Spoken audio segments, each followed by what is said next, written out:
Hi. We're talking to Coach James Webster, the head football coach at Tennessee State University, and he's given us some information relative to last year's season and, of course, some prospects. And, of course, Coach, what I'd like to do now is to talk about college athletes going into the professional ranks. And I know that you've been involved with this from almost every angle. And what I'd like for you to do is to just give us some information relative to what it takes to be successful and some of the things that are necessary that young people must do if they want to go into professional football. Well, I think that professional football is a lot like any phase of life or any career that you may go into. It's just that I think that the professional athletes are a lot more high profile on TV. You get a chance to see them, and they make these very, very high salaries. With all that said, I tell my players all the time, you must understand, number one, everybody wants to be a millionaire. So with that said, that tells you in itself how competitive that it is. It's very, very, very competitive. And there's also a funnel. Funnel meaning that when young men first start playing football, you got this many. But as you start getting up higher to high school, to college, to pros, you know, very, very few guys make it in the pros. Very few, which tells you how elite those athletes are. And I think it's just like any phase of life. You know, one of the most important things, of course, is hard work. You really, really have to work hard, particularly in football, because it is a physical sport. It's a hand-to-hand contact. So your body has to be developed along with your mind. And you have to have discipline, because along with being able to make it there and getting there and getting all the money and the accolades and things of that nature, you have to be disciplined, not to let it sort of go to your head a little bit. You know, it takes a lot of training. You know, even though we as college coaches don't get paid any money when they sign for all the money, but we have to train them. It takes training. It takes a lot of coaching. There are certain skills that they have to develop, which comes through the high school and the college level of being able to develop those skills. And probably beyond that, athletic ability. I mean, you can have a lot of want to and a lot of desire, but you have to have the skills. You have to be fast. You know, you have to be quick. You have to be strong, and that's part of developing yourself. And the other thing too that's now becoming very, very important is character. Okay, good. You know, character. That's a big issue now, because too often you pick the paper up and read about athletes involved in DUIs and drinking or assault or drugs and things like that. So now the professional teams, whereas before they used to didn't pay a lot of attention to that, but now that's one of the #1 questions they want to know when they come and talk to me. Hey, Coach, what kind of a young man is he? Good, that's character. You know, that's exactly right. You know, how is he going to act when he becomes a millionaire and get all this money? They want to know that, because now, as you can see in the NFL, they'll be getting to suspend players for character flaws, you know, DUI or fighting and things like that. And these teams aren't willing to invest millions of dollars in a guy that's going to be suspended every time you turn around for doing something that is not right. I'm glad to hear you say that. That's a real motivation. It should be, to, if you're going to stay there, to do right. Yeah, you know, and that's a big issue with them now. It really is. And mainly because in a lot of phases of life now, they're beginning to penalize people for showing character flaws. You know, not doing the things that because whether they want to be or not, they are role models. You hear athletes say, well, I'm not a role model. Yes, you are a role model. You are a role model because this is the field you chose to be in. You are a role model because you are on TV. And these young people see you, and they all want to be like you. They see the athletes in the nice cars and nice homes and nice clothes. So whether these athletes want to be a role model or not, they are a role model. And they need to accept that, because all these young people, they look up to them. And they see them, they want to be like them. So it's important that they take the character issues and make it a positive trait of their lives. Very good. You know, some of the things that we've talked about dealing with the professional rankings, how do they make the kind of decisions in terms of selecting these individuals? I mean, you've put a lot of energy into preparing an individual to go to that level, but now what do they do from the NFL? Well, to make it real simple, you can put it into basically 2 categories. 2 categories being your athletic ability, which would be size, speed, performance, all those things, and the other character. Okay, I think you can put it into those 2 categories. Number one, they're going to come in and watch tape on you and see how you perform on tape. They have what they call a combine where they invite the top prospects in the country to Indianapolis, where they test them, they run the 40 time, see how strong they are. They do drills in their areas.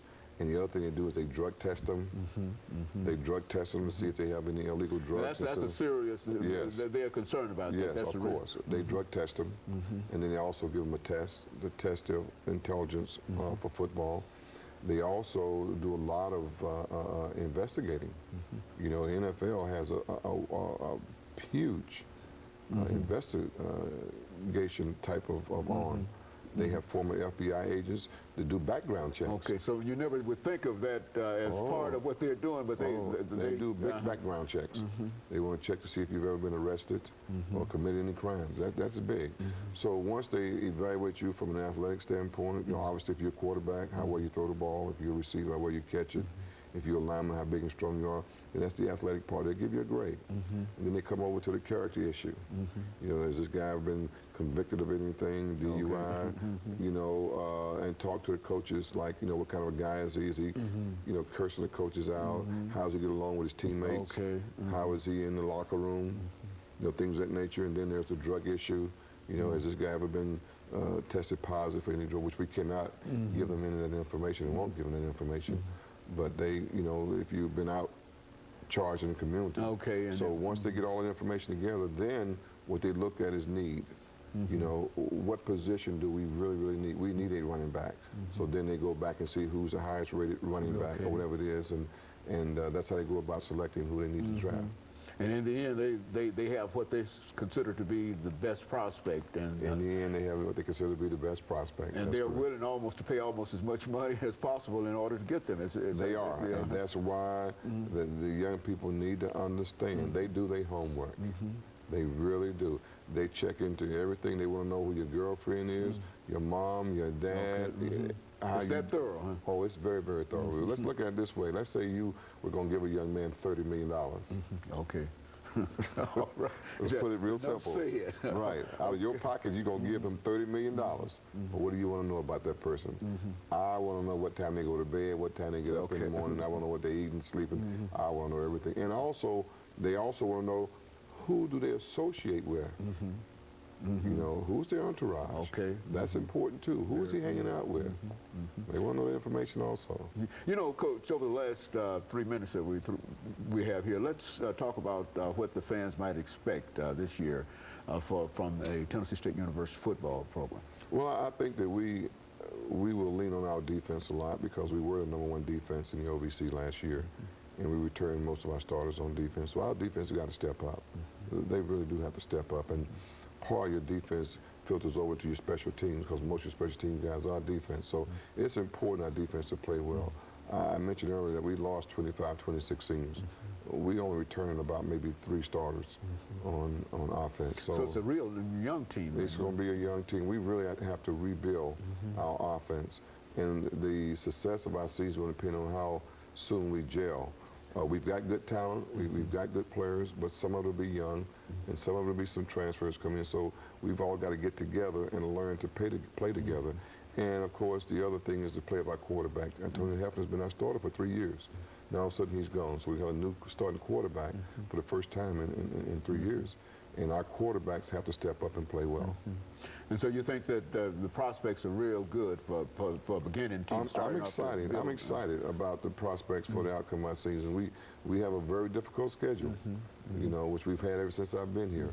But I think we do have the players to be able to play the schedule and be successful. It's just that, you know, our young men, they have to step up and they have to play hard and they have to play smart. You know, and we have to stay healthy too. You know, injuries are a big part of the game, and we won't have a lot of depth, so we really can't afford to have a lot of injuries. And we have to play well against some very, very tough competition. Now, you'll start off this season with the Merit Classic, will you not? Yes, against Alabama. Okay, well, what about your prospects in reference to that? Well, I feel real good. You know, I'm really excited about what we were able to do last year. For the first time, we were able to go down and beat Alabama at Alabama, which wasn't the John Murray Classic. And for the first time last year, we played Southern in the John Murray Classic, and we won. So we won it for the first time. I like the feeling, so we just need to continue playing well. And you're asking all your fans to continue to come out and to try to fill that stadium. Well, I tell you what, you know, I think that this team deserves the attention and the support of the community to come out and support them, because it's great entertainment, a dollar well spent. Good, very good. And of course, let me thank you for bringing that excellent information to us this morning. Certainly. And I'm sure that the fans will be out supporting Tennessee State University's football program, as they have always supported that program, and especially building up on what you had last year. And of course, let me encourage our audience to tune in again next week for another informative edition of Comments. Thank you and good morning.